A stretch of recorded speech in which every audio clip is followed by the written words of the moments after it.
Kelly Partners, which are down there, I believe, since my trusty camera person's actually moved my signage because it got lost into the tin there. Dylan Barry and Paul Dobson, they proudly sponsor these stable chats, and I'm wrapped to be here in sunny Romsey. The sun is shining through. I've done it indoors, Chris, because we've had a little bit of weather lately, especially yesterday, but it's not too bad a day now.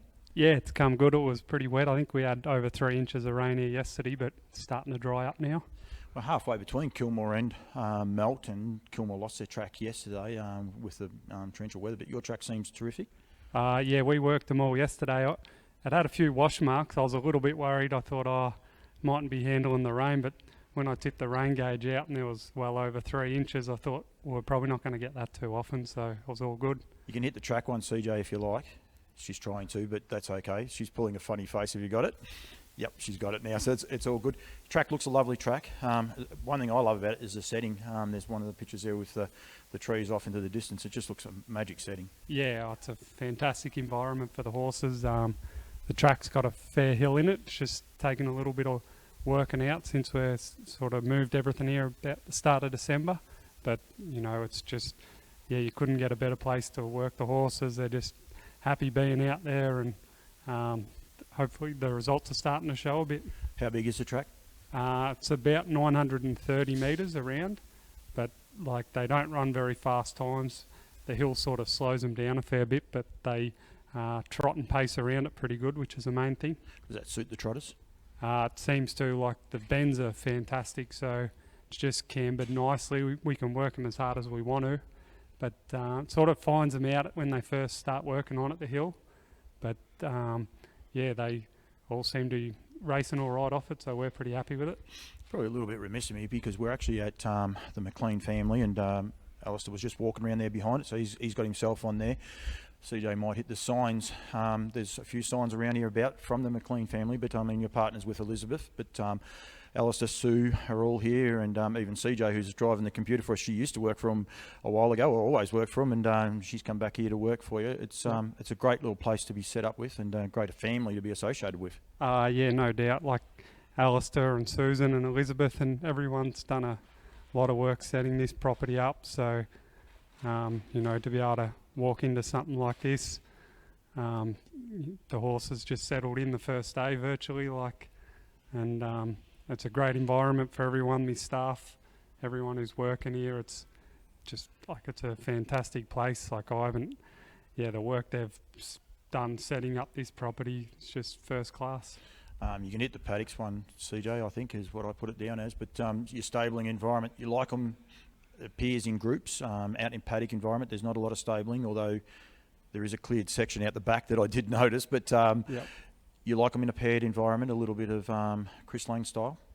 Yeah, it is similar. That's how Chris Lang had them, sort of most of them in pairs out in paddocks.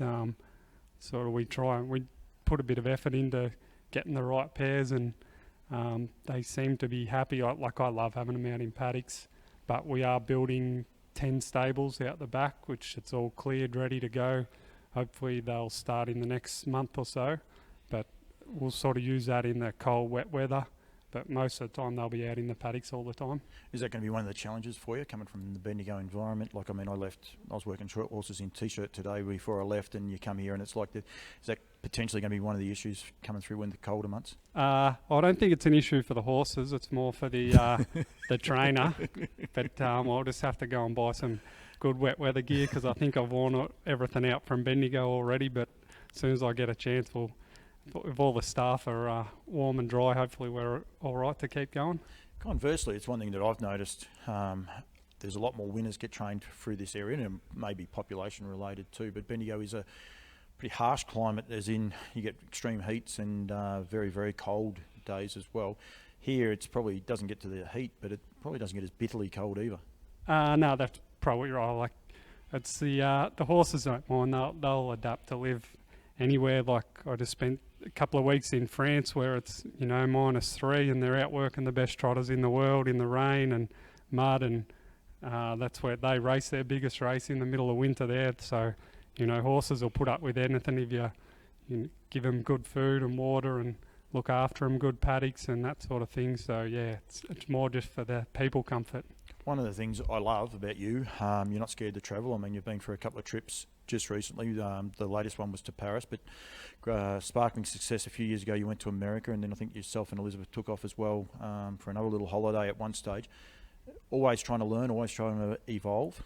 Yeah, like, you know, a couple of going to America and going to France this year, they were, you know, sort of once in a lifetime opportunity. The way we got looked after in France, there was about 20 Australians, and to go and see absolutely the best trotters in the world in their how they're trained and where they're trained and where they race, and, you know, to see Ready, Cash and Love You, they're the best trotting stallions in the world. So that was something, like, you can't just turn up there and see it, but the French were lucky enough to take us on a tour and to see those things. Like, you don't know, you just might learn a couple of little things and you mightn't put them into practice for a year or two, but like to see how they do things was just fantastic. I was talking to a man last night, actually. He told me you were very, very well behaved on the trip. There was a couple of groups and you were sort of probably on the fence of both groups. You were trying to behave yourself, but I know one thing you didn't do. You didn't get down on that one knee. Over in France, mate, the city of love, it was probably a wonder.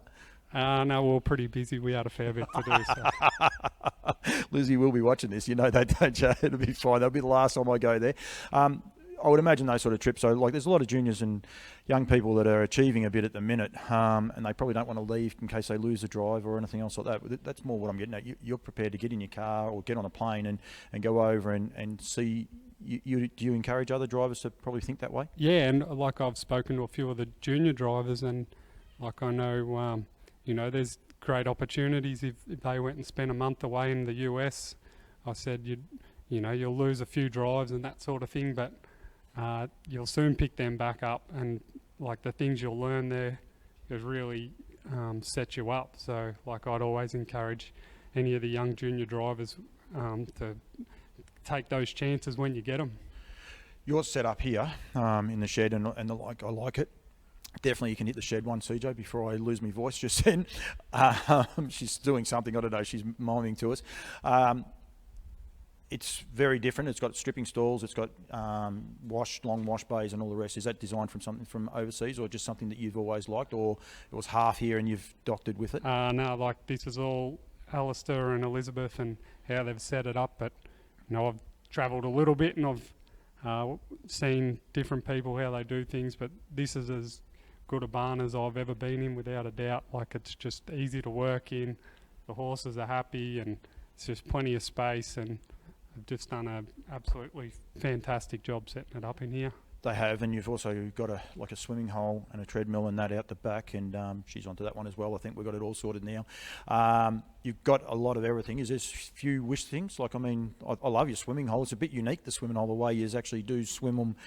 It's only a short swim, but that seems to work.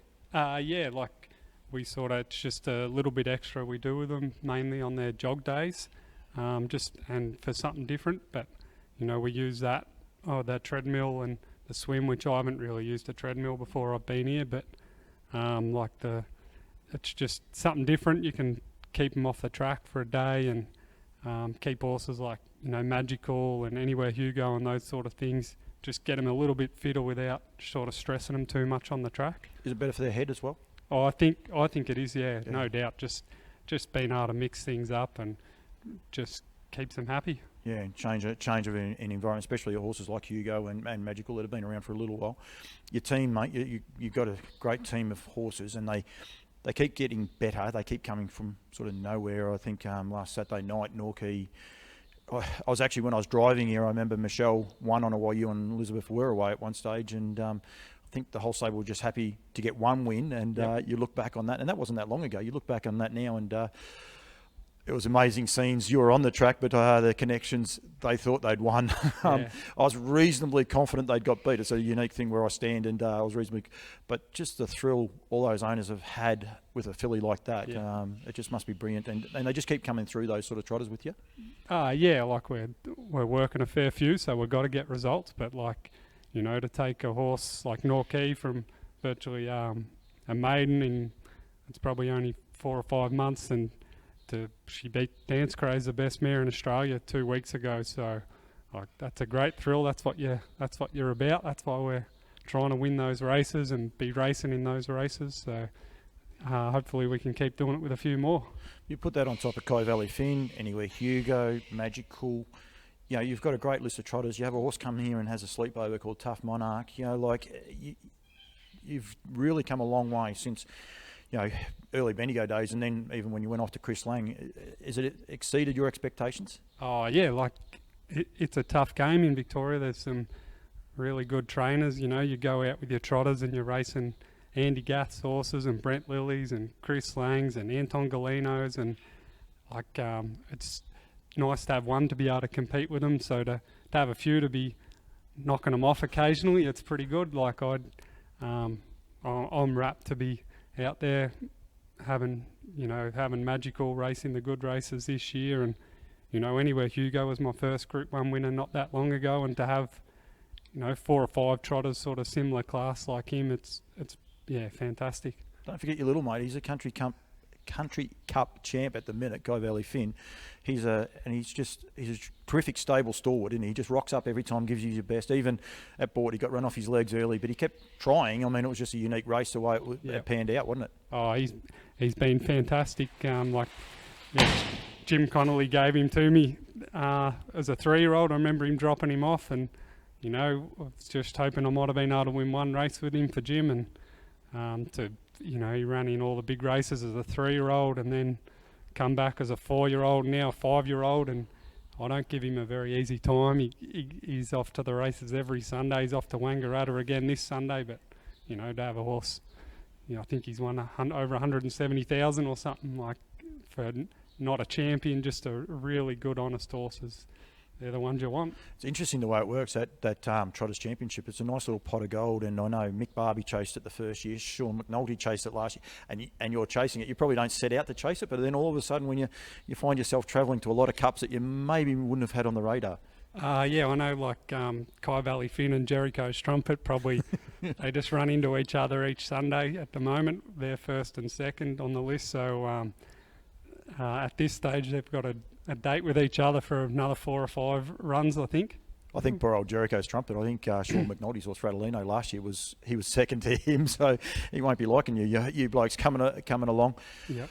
Staff, you have a great lot of staff. When I rocked up, there was a heap of people here, including Dad, who was out there driving the horses with you. You do have a good lot of staff. Michelle Phillips, Tara Youngson, they've been loyal servants for you as well, but you've got the likes of Taylor French that come along as well. Yeah, that's the reason you train winners, the people you got around you. And like as you said, I've got a great group of people here sort of every morning, Michelle and Tara and my dad and Alistair and Susan and Elizabeth, and like CJ's here all the time now the last few weeks, and that's why you get winners. Like it's a hard game, like you have late nights and you sort of get here tired in the morning, and it's tough, but if you've got good people around you, you can keep doing it. Lucky you don't get angry at a lot of things, mate. Lucky everything just rolls along nice and quietly, as CJ's smirking back there.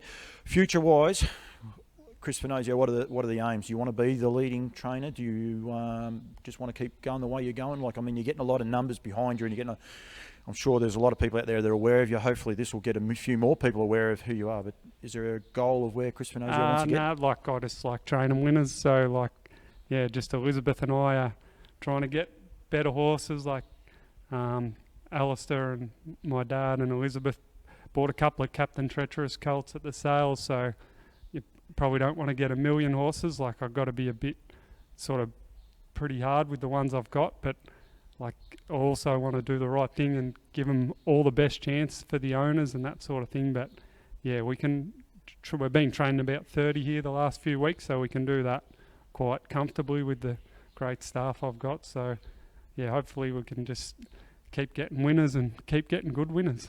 The Captain Treacherouses, mate, they wear hobbles. They're the wrong gate. They're the wrong gate for you. You don't mind the paces, though, do you? You don't want to be purely a trotting stable. No, everyone keeps telling me like your trotters and that, but I think last season we trained more pacing winners than we did trotting winners, and we've got a few paces going around racing consistently, and like Repeat After Me's won a couple of metro races this year, and Emmy J's won a few races lately, and Rocket Bugatti. Last night, so like, yeah, we're happy that, like, if we can keep it about 50-50, I'm happy. Like, I love my trotters, but I've got a couple of nice paces here, so I'm aiming at the big races with him.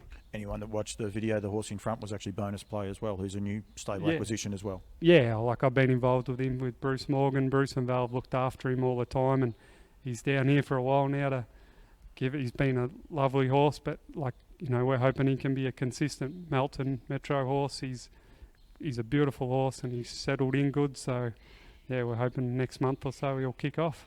Bruce and Val, you always spoke really highly of them. I mean, they're terrific for you. They gave you that chance to probably build a stable and get it to this as your next stepping stone. Yeah, like I remember I turned up there a few years ago, and you know, Bruce and Val, they just made all the room for me they could, and when I had started getting staff, they looked after the staff all the time, and I think that's why, you know, why people stay around and why you get winners and had owners turn up there, and Bruce and Val would always look after them, so that really enabled me to build up a few nice horses and get some winners, so they were just fantastic to me.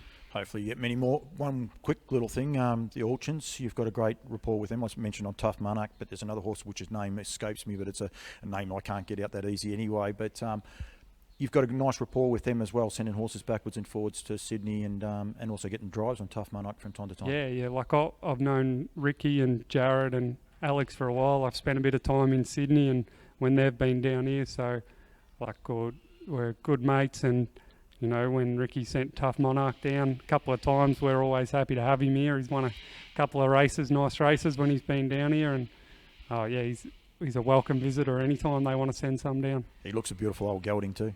Yeah, he's a bit different. Like Ricky's done a big job with him. Like he's just kept giving him time. He just battled a bit on Saturday night, but might have been driven a bit too tough. So hopefully he can go good for Ricky back up there in the Group 1 this week back in Sydney. Yeah, critical of yourself a lot sometimes with your drives and the way you drive them. I think one of the things you do is you back your judgment. I mean, Sparkling Success, Bendigo, the Murray's Idol, the Aldebaran Park, Murray's Mile. It's a mouthful and a half. But that race and that night, you basically declared you would win. You drove him tough and you won, and you got the invite to go over to America. Unfortunately for connections, that didn't work. But Yep. You're very critical on the way you drive. Yet I love the fact that you're prepared to back yourself, and you back yourself a lot of the times. If it doesn't come off, you get critical on yourself. But I think it's a unique way that you probably address the way you drive your trotters. Well, if you've got to be confident. Like it's an easy sport to have a few bad weeks and things go wrong and you start second guessing yourself, but you just got to go out there every time really positive. Like I know all horses have an off night, but you still just got to drive them properly the next time. So try and do that. Just try and be positive every time I go out there. Mate, I reckon you're a credit. Now, I give these out every time. CJ, you got ready for your... CJ was going to sleep on me, ready for the last button, but you don't have to quite push it yet. But Kelly Partners, they've got a show back. Now, I know Elizabeth actually uses Kelly Partners in Melbourne already. She uses Paul Dobson. I know you're probably still not quite the combined part, but Kelly Partners, as I said, chartered accountants here in Melbourne. Get in touch with them. There'll be links on this page anyway, but get in touch with them. They bring this. Thank you very much, Chris, for your time. And CJ, you can whack that ending up, mate, and we'll be done. Thank you.